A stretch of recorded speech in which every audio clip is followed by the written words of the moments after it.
Welcome back to session 8. We're going to jump right into this week because we have a lot of ground to cover.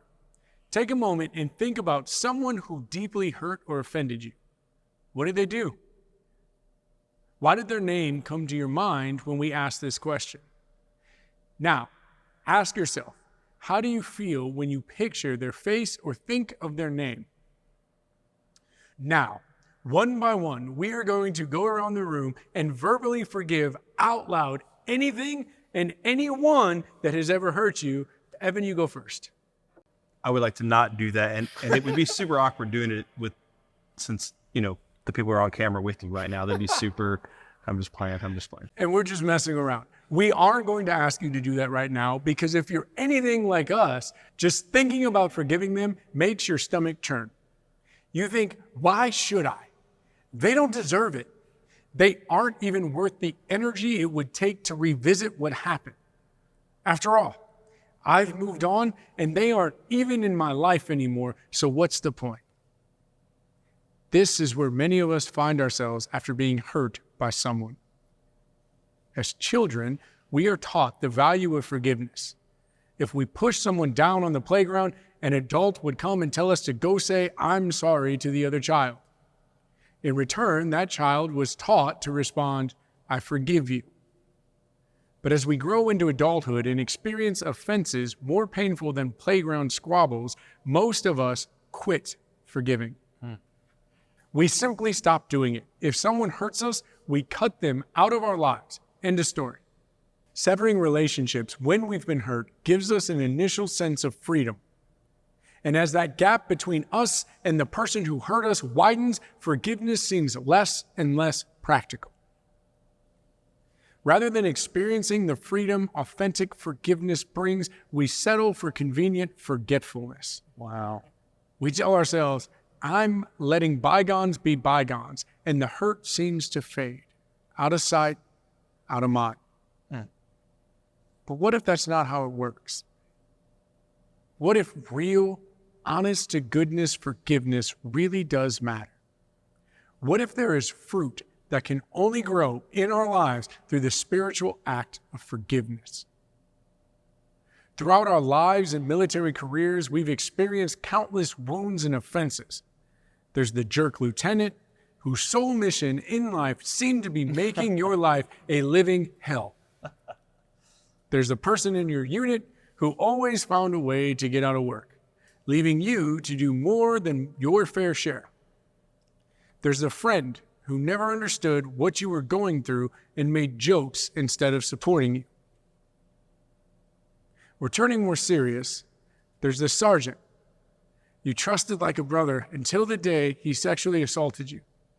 Or the guys in the village who told you the road up ahead was safe before you continued, only to hit an IED that killed one of your best friends. What do we do with these kinds of hurts and offenses? Do we have to forgive? Or can we just let time and distance be enough for us to move on? Can replacing real forgiveness with something less effective give the same results in our lives? We don't think so. We believe that genuine forgiveness is essential in the process of our healing. Forgiveness is not only possible, it's necessary to heal. Let me make this very clear. Freedom is impossible without forgiveness. Yeah, you heard that right. Impossible. Unreachable. Hopeless. Until we find the strength to forgive, those who have hurt us will always hold power over our lives. They'll keep shaping how we see ourselves. Their words will keep feeding us lies when we're most vulnerable. The unhealthy relationships we had with them in the past will sabotage our future. Healthier relationships, we won't trust the same, love the same, or even feel the same.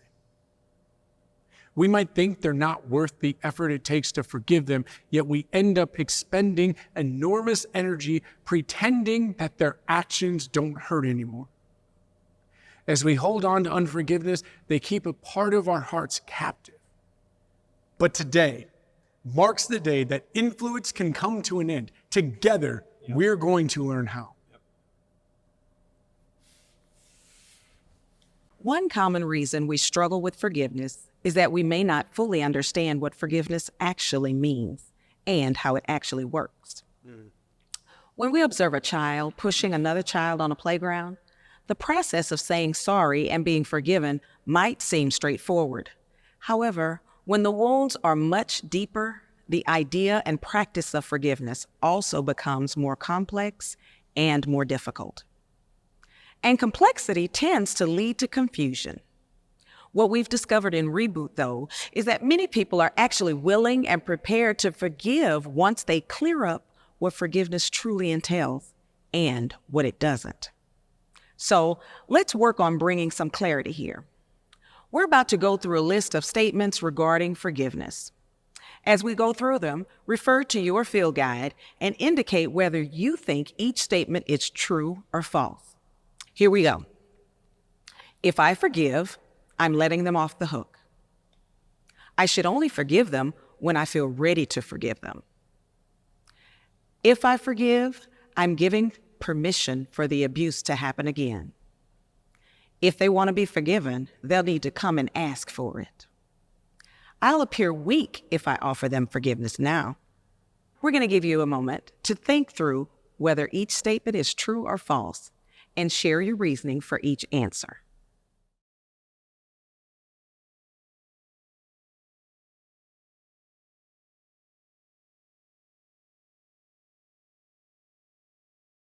The first step in the process of forgiveness is understanding what is being asked of us.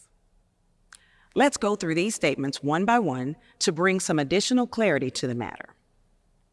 If I forgive, I'm letting them off the hook. This statement is False. We can and should hold others accountable for their actions or inaction. Right. However, the ultimate judgment belongs to God alone. When we refuse to let go of our perceived responsibility to punish those who have harmed us, we are not trusting God to handle things justly. That's right. Let's go on to number 2. I should only forgive them when I feel ready to forgive them. And this statement is False. correct, guys. Forgiveness doesn't originate from feelings. It concludes with them. It's good. While the outcome of forgiveness may be a sense of relief and liberation, it generally begins as a deliberate mental choice. We commence with faith, support with facts, and culminate with emotions, not the other way around. Let's go on to number 3. If I forgive, I am giving permission for the abuse to reoccur. This statement is Falso, which means false in Spanish. Thank you, Jose. Forgiving doesn't imply saying what you did was all right, go ahead and do it again. Forgiveness without boundaries goes by another name, enablement. We don't have to tolerate or expose ourselves to ongoing harm. We can establish boundaries and even detach ourselves completely from those who caused harm. This is acceptable and doesn't impede our ability to forgive them. On to number 4. If they want to be forgiven, they have to come and ask for it. True.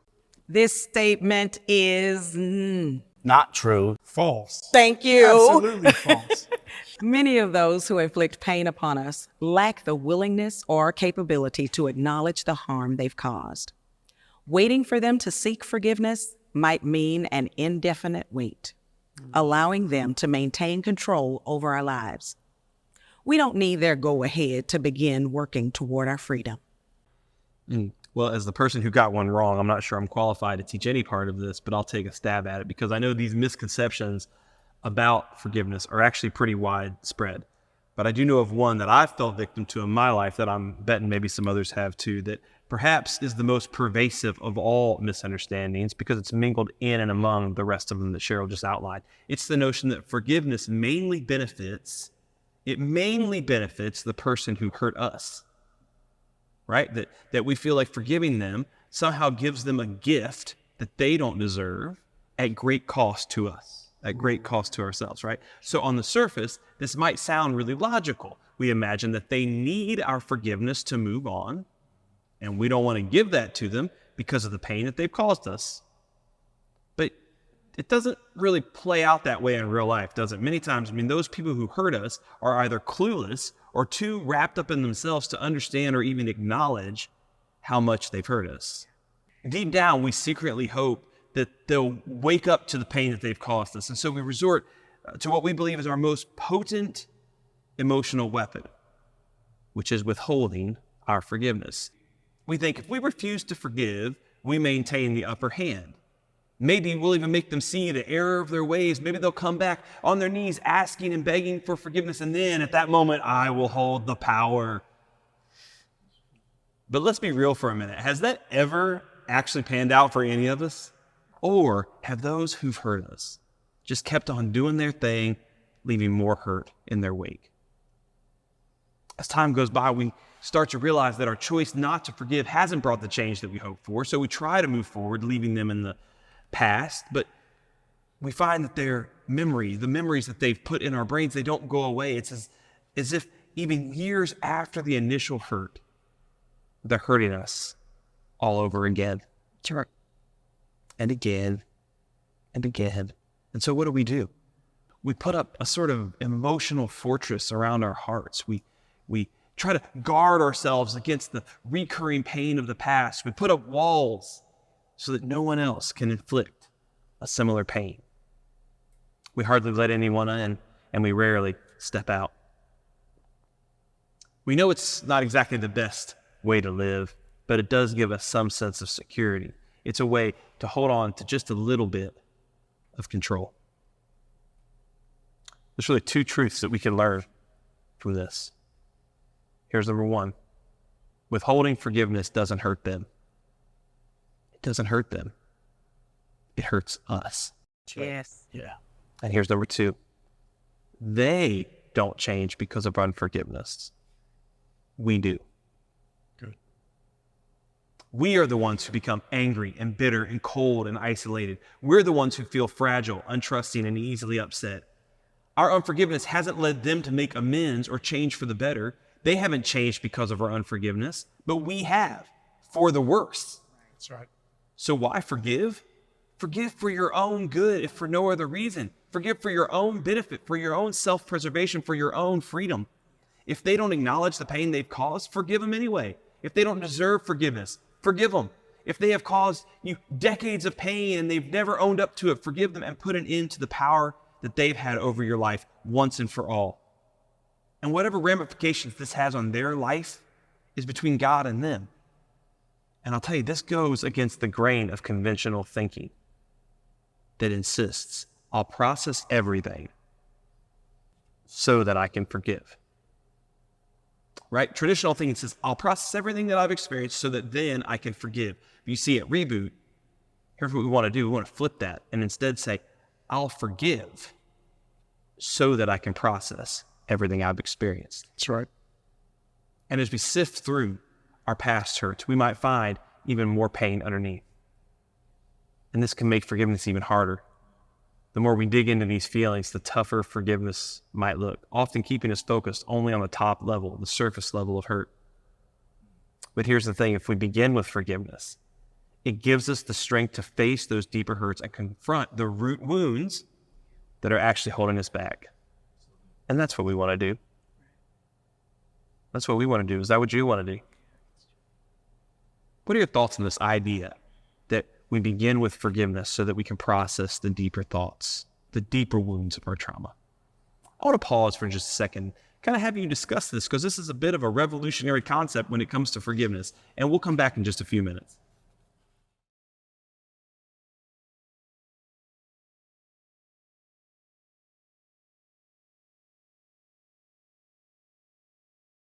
Let's summarize the key points we've covered so far. Our mission to break free from the grip of our offenses begins by truly comprehending forgiveness, what it is and what it isn't. This understanding sets the stage.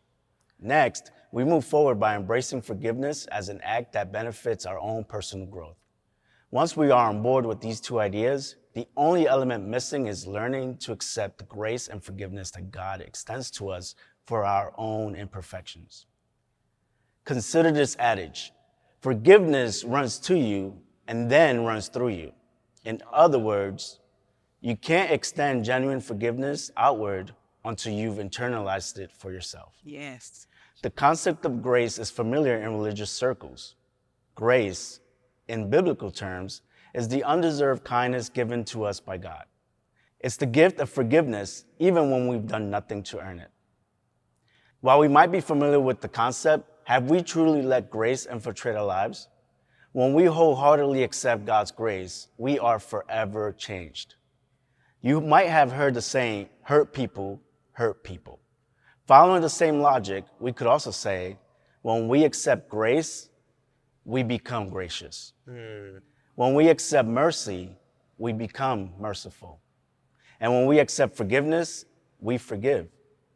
Conversely, those who haven't known forgiveness may struggle to offer it to others. Could it be that in order to start showing grace, mercy, and forgiveness to others, you first need to accept forgiveness for yourself? Perhaps you recited the Lord's Prayer and asked God to help you forgive those who have wronged you. Maybe you're trying to live by the words of Jesus, love your enemies. But what if you are your own enemy? What if the person you need to love and forgive is yourself? Would you accept forgiveness right now if it were offered to you? Because it is. Jesus offers that forgiveness to you freely right now. There was a misconception about forgiveness that we didn't cover in our true-false activity. It sounds like this: I'll look weak if I offer them forgiveness now. But let's think about it. You are eligible for grace. Christ extends forgiveness to you even if you didn't ask for it yet. You don't deserve it, and you'll betray him again. Right. Yet, he chooses to offer you forgiveness. Does that make him weak? Absolutely not. Yeah. In the same way, offering forgiveness to someone who hurt you, even though they haven't asked, they don't deserve it, and if they had a chance would probably hurt you again, doesn't make you weak either. That's really strong. It takes strength to forgive others and strength to accept forgiveness for yourself. Yeah. Cowards shy away from their past pain, but warriors confront it head on. Yeah. And in this battle, the most powerful weapon in your arsenal is forgiveness. This secret weapon has been with you all along, even if you didn't realize it until now. We began this session by thinking about someone who deeply hurt or offended us. We remembered their actions, their names, and how it made us feel. Then we playfully invited everyone to take turns openly forgiving them. While this was a joke, forgiveness is the real deal. In a few moments, we'll ask you to make a decision to forgive. You might not initially feel like forgiving yourself or someone who hurt you, and that's okay. But always remember, forgiveness doesn't start with feelings. It ends with them. Holding on to unforgiveness is like hugging a cactus. The tighter you hold on, the more it hurts. Someone comes along and tells you to just let it go. But who are they to give advice? After all, they haven't hugged a cactus before, so they don't know what it's like. Do you see how absurd this sounds? The only way that cactus is going to stop hurting you is if you let it go. It isn't complicated, but at the same time, it isn't easy. Sure. It starts with a choice to let go of unforgiveness so you can embrace the freedom that God offers. Imagine the relief of letting go of the bitterness, resentment, hatred, and the desire for revenge. As we wrap up this session, let's take a step forward toward the freedom of forgiveness. Continue to the next page in your field guide, and your local leader will guide you through our closing activity.